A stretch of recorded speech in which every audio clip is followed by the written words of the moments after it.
Hello, and we're back with another informative video. We got a strawberry matcha situation going on today. Cheers. All right, what's up, beautiful souls? It's your girl Sunny, and I'm back with another informative video. And this time, we're going to get into the things that you should know before becoming a flight attendant. I think flight attending is one of the most misunderstood careers out there. I personally knew what I was getting into before I joined the flight attendant career, but I thought, why not just make a video for my babies who may just want the lifestyle, but they don't know the tea?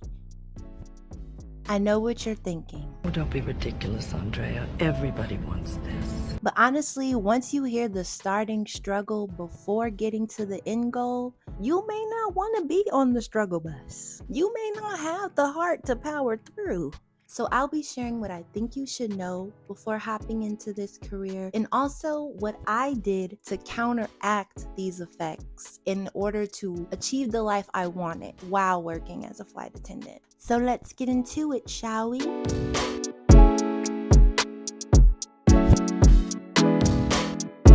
So this is the question I get the most. Is the pay good? I'm not gonna lie to y'all. The starting pay is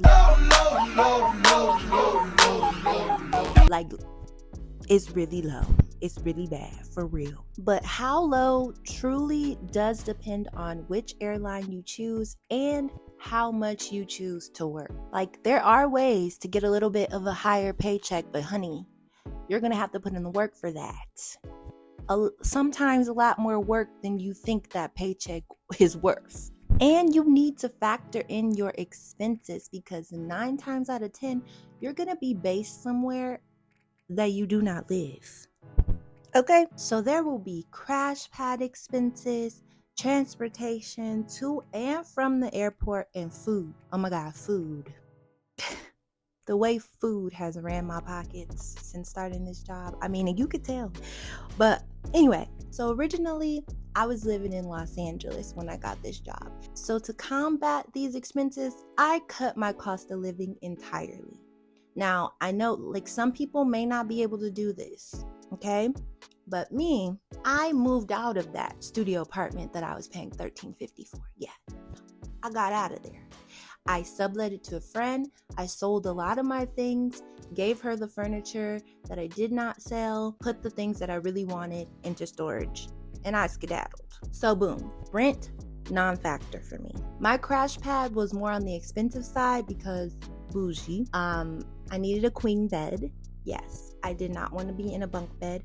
But keep in mind, you most likely will be sharing a room. Now, there are crash pad options where you can get a single room or a semi-private room with just one other person, but you're gonna have to pay for that. But it's not that bad because 9 times out of 10, everybody's not there at the same time. Like, there were a lot of times when it would just be me and one other person in the crash pad, and there were 9 people living there. Like, it was rare that we would all be home. Think about that when you're making your crash pad choice. Also, you want to look at where your crash pad is located, especially if you don't take your car with you to base, like I did not. So I got a crash pad that was like 5 minutes away from the airport. I could just hop in an Uber and be at work very quickly. Like, I left for work like 30 minutes before I was supposed to be there, and my Uber was never more than, like, on a bad day it would be like $15, you know?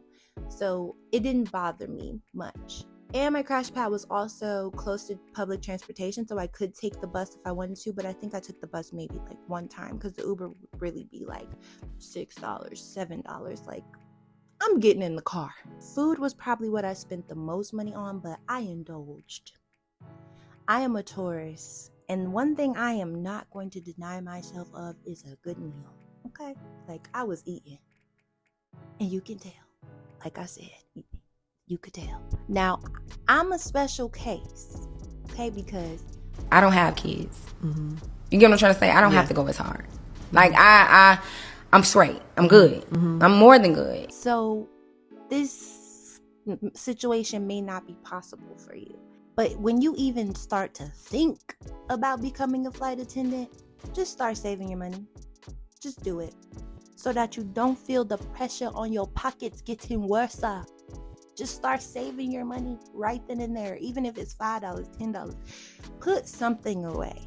Also, if it's possible to relocate to base, do that. Do that. Then you'll have your own space and you don't have to worry about paying rent here and paying rent there. Because the girlies who are paying rent in multiple locations, I don't know how they were surviving. Because I relocated to base and my rent was $500 and I was scratching and surviving. Okay, like I don't know how they were doing that, but I'm not pocket watching nobody. They was making it work. Hey. So I transferred bases from Fort Lauderdale to Atlanta, and now I live in base. And my quality of life has skyrocketed. Like, through the roof, okay? It's nothing like getting off a trip and being at home, not having to get on another flight to get home.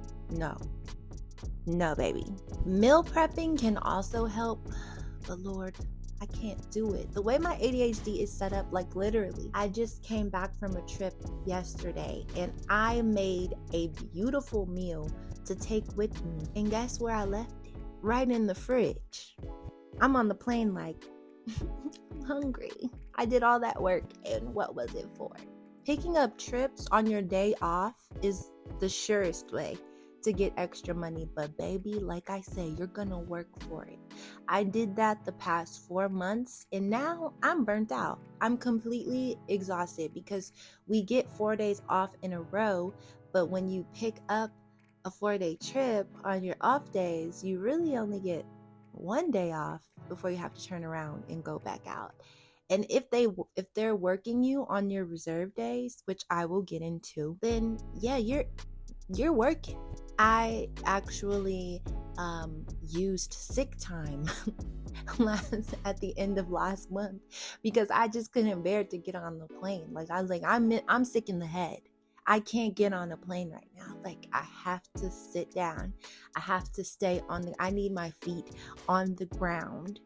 Okay. And I just needed to work on things that bring me joy, like this YouTube channel. I just had to do something that was not protecting the safety of others for just 1 day, 2 days. I think I did 3 days. And I went to a Beyonce theme party and I danced the night away. And I was like, yes, this is the kind of R&R I need right here. Dancing to Beyonce until 6 a.m. Thank you. Beyonce, my spirit thanks you. Love you, girl. Down. Also, if you can, pick up a side hustle. I have not been able to do that, but if you can do it because there will be days where you're on call and they don't call you and you can go and work that side hustle. You know what I mean? Uber, DoorDash, I feel like those are good ones because you create your own schedule or like delivering groceries, things like that.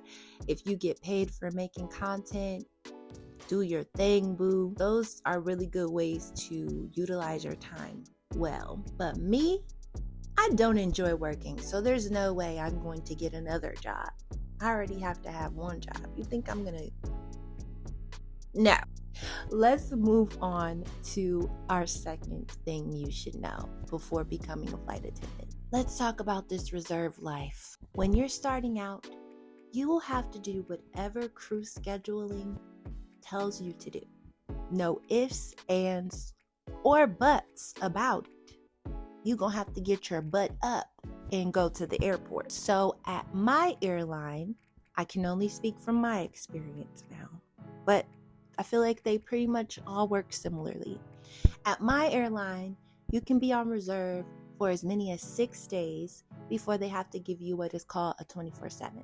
So you need to have 24 days off within a 7-day period, if that makes sense.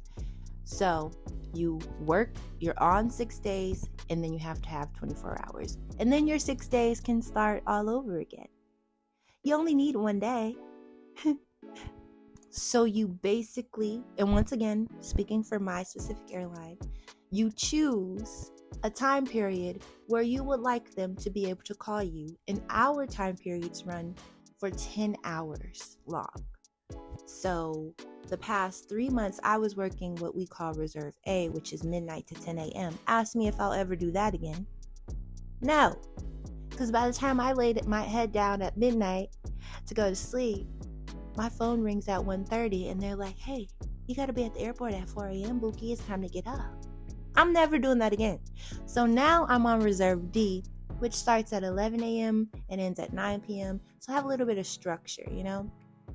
If I wake up early enough, if I wake up at like 7 or 8, you know, I can have a little normal morning before I have to end up at the airport, inevitably, you know? So that makes me feel alive, because it was hard. So when you are on reserve, at my airline, they can call you as little as 2 hours before you have to be at the airport. So like I said, they would call me at 1:30 a.m. to tell me that I have to be at the airport at 4 a.m. Mind you, you're going to want to leave early, because at this job, you cannot be late. There are severe repercussions for being late. There's a point system. You rack up too many points, that's your job. Gone. Poof. Because you couldn't be on time. This job requires reliability, punctuality. If that's not you, good luck. Good luck. So I live 15 minutes from the airport. I leave an hour before my shift starts. Sometimes that's still cutting it too close. Don't ask me how. Life be lifing. I don't know. It doesn't make sense to me on some days either. I'm like, how am I running to the gate and I left the hour before and I only live 15 minutes away? You have to add in all of these factors, calculate that time right. But anyway, that's not what we're talking about. We're talking about being on reserve. If you are on reserve and say you have like a reserve period and you're like, oh, I don't think they're going to call me, and you want to go out and do something with your friends, you better make sure you have that suitcase in the trunk. Or you better make sure that you're in close proximity to that airport, because if they call you 2 hours before, you need to be able to get there. And you also won't know how long you're going to be gone or where the hell you're going until you get that call. I have had some times where I got called for a trip and my bag was not packed correctly. I've left home without shoes before. One time, I think all I had in my bag were swimsuits. Where did I think I was going? I don't know. But not having shoes, that one was crazy, because all I had was my work shoes, and I wanted to I wanted to go get some food. I wanted to go to the pool, and I put my outfit on, I put my swimsuit on, and then all I had was my work shoes. So I got on dress shoes and a swimsuit. I looked in the mirror. I said, we can't do this. We can't. We're just going to have to stay in the hotel room. There's no way we can do this. So you need to be prepared for whatever, okay? Now, there will be times where you work all your reserve days. There will be times where you don't work any at all. And you're sitting at home like, did they forget about me? Do they know that I exist? That I have this job? And that right there will have you crying all night. Because you get paid per diem, time away from base, when you actually go on a trip. So that can also make your check a little higher. But if you're just relying on that sole guaranteed pay from sitting on reserve, girl, that check, you will be in tears. It's happened to me before, and I could not believe my eyes. But that is a good part about being on reserve, is that you're going to get that guaranteed pay whether you work or not. So if you are one of those people that can get a second job or a side hustle and you're sitting at home and they're not calling you, baby, you're getting paid double. But if you're like me, you're going to want to work. You're going to want to work. It is a double-edged sword, because there will be times where you want to stay home and just collect your coin and you're exhausted, and then they will give you an exhausting trip and you basically do like crazy amount of work for basically just per diem. But hey, you chose this life. Remember that when times get rough. I really hope that this is making sense. Please leave me a comment if this is making sense, to let me know that this is making sense, because I'm really bad at explaining things that already make sense to me, if that makes sense. I'm excited to get aligned so all of this reserve life can be over, but I'm still waiting. And align is basically when you get to choose what you work. You can pick up trips, you can drop as many trips as you like. You can work one trip a month if you want, but there's no more guaranteed pay. You only get paid for what you work. But hey, I would love to just know where I'm going and plan accordingly. If I don't feel like doing that trip, just drop it, give it away.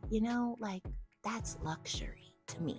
But there is a way, like if you want to work, I don't know, at my airline at least, if you want to work and you're on reserve, you can put yourself on call me first. You'll be at the top of the list to work a trip. So they'll call you before they call someone like me who does not want to go.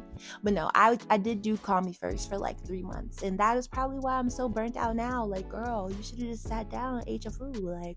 But yeah, that's probably the easiest way to just like expect to be working if you're on call me first. And you can also choose a reserve period that has a lot of departures, like the ones that are earlier in the morning. There's like tons of early morning departures. So yeah, there's ways. There are ways. Now let's get into the third point. It is not all glitz and glamour, honey. It's not. If you got this job to go on all these glamorous layovers and all these glamorous countries, that might not be the case for you. Especially depending on which airline you work for, and especially depending on you being on reserve. Girl, you don't know where you're going to go. They could be sending you to Bumble nowhere, because that's the trips that everybody's dropping. Those are the trips that nobody wants to work, so they give them to you, a reserve. There are also times where I get a layover in a city that I am so excited to go to, but I land at 1 a.m. and I have to be back at the airport the next day at 11 a.m. What could you possibly see? What could you possibly do in that time period? So a lot of times, like, yeah, you'll end up in a good city, but depending on your timing, you may not get to do anything in that city but sleep at the hotel. And that is mostly what reserve life is. Those short turnaround layovers. Like, it's rare that I get a trip where I really get to enjoy myself, My airline doesn't have many international layovers. I know. But I chose my specific airline because of the quality of life. We don't have a lot of long flights. Like, our longest flight is 6 hours. I don't want to be up in the air for 13, 14 hours, 8 hours. The 6-hour flights be killing me. I don't want to do it. I'm not doing it, Grandpa. You can't make me. I'm not. My airline also has a great union, and I'm protected in many, many ways. And I get the same benefits as the other airlines. So I like working with companies that are young. I like young companies because you get in the beginning and you grow with them. You get great benefits growing with the company. So yeah, that's why I chose the airline I chose. Because we are a younger company, I won't be on reserve for my whole life like some of the legacy airlines where you gotta put in time to get that seniority, okay? Like, I'm so close to getting up there and getting a line. Like, I should have a line this summer.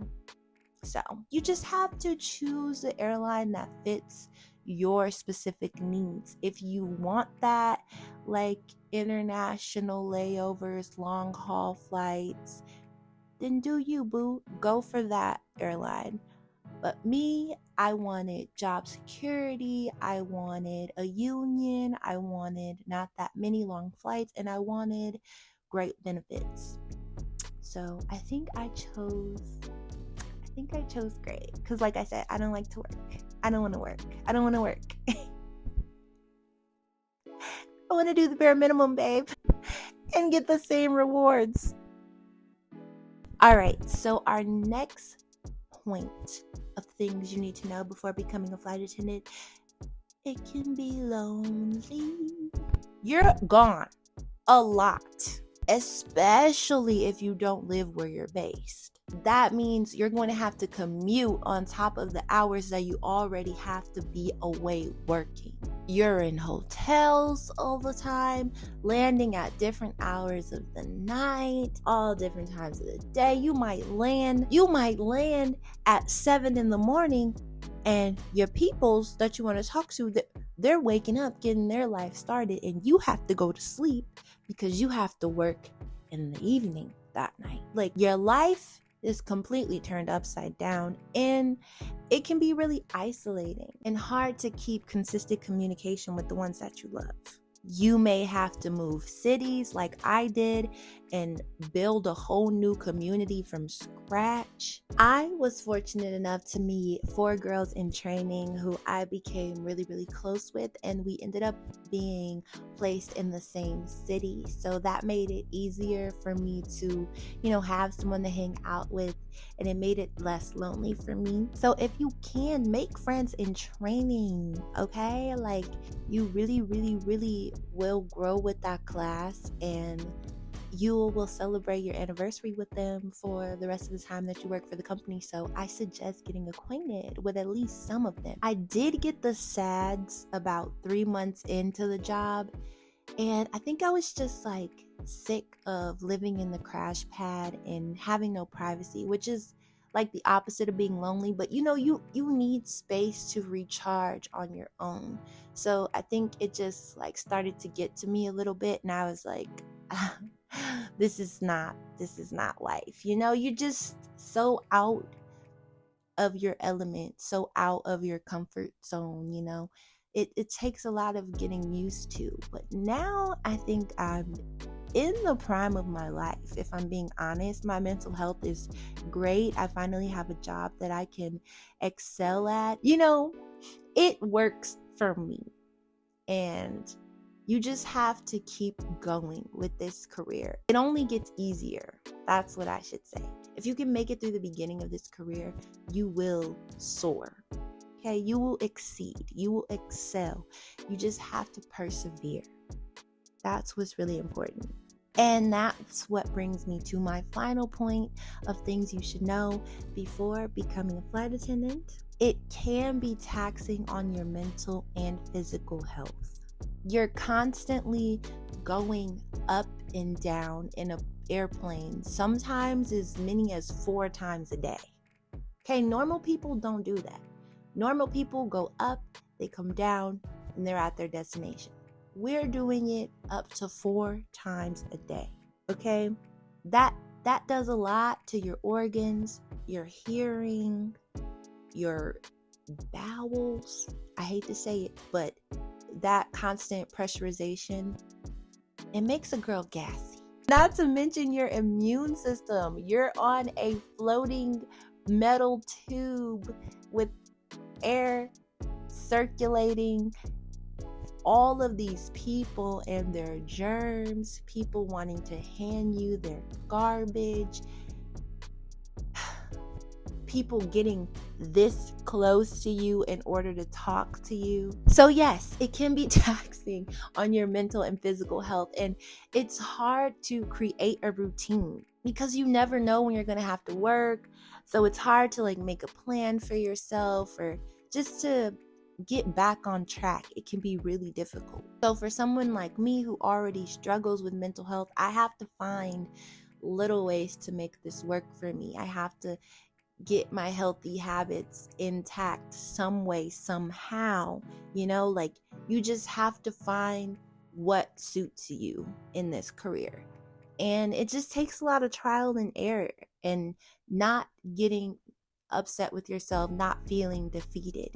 I like to keep my routines flexible, but also just sticking to the core parts of the routine that make me feel my best, like saying my prayers, and like doing my skincare routine, like at least those 2. And also taking my vitamins and medicine, like at least those 3 things. If I can get those 3 things done, then I will feel better about myself versus just crashing and not doing anything, and now I have ugly skin, terrible disposition, and not taking my medicine can do so many other things that I don't even know, so like at least those 3 things are essential. Yeah, especially those vitamins and meds, especially vitamin C, because you're on an aircraft with all of these different germs. And if you keep that immune system popping, baby, like let me tell you, I have only been sick 1 time since I started this job, and it wasn't even like runny nose, coughing sick. I just had a terrible viral sore throat. It hurt so bad. Yeah, but the doctors didn't know what it was. It wasn't COVID. It wasn't strep. Just terrible sore throat. But yeah, I stay strapped up with my vitamins, because these germs will not get me. They're not gonna get me, and I feel great. I feel great. She's taking it, honey. However, with that said, my body is always aching. My feet, my back. One trip, I came home and my ankles were swollen. Excuse me? Swollen? So you just have to find ways to keep yourself healthy, okay? Like, do your freaking best. Stretch and work out if you have the time. Stretching, that makes a difference. I feel like I'm not the best at working out or stretching or moving my body, but that's something that I need to incorporate this year. Just take care of yourself, mental, physical. Do what's best for you. You know your body, you know your mind, you know what you need. Do the things that you have to do to take care of yourself, because you want to be able to do your job and do your job well. You want them to be like, oh, that flight attendant, they looked so good. They were shining bright like the sun. They literally had the best presence. They smelled good. Their uniform was pressed. Yes. Ugh, like that's what you want. That's what you want to give. Now, do I give that all the time? Absolutely not. Absolutely not. I don't give that probably 75% of the time. But don't be like me. Be better than me. And I believe in you. So, those are the 5 things that I feel like you should know before becoming a flight attendant. And if you've made it this far into the video, thank you so much for watching. Do me the biggest favor in the world. Press that like button, leave me a little comment, and of course subscribe. I appreciate you. I love you. I hope you are having the best time wherever you are, and as always, stay real, stay true, and love you for you, boo. I'll see you in the next one. Bye.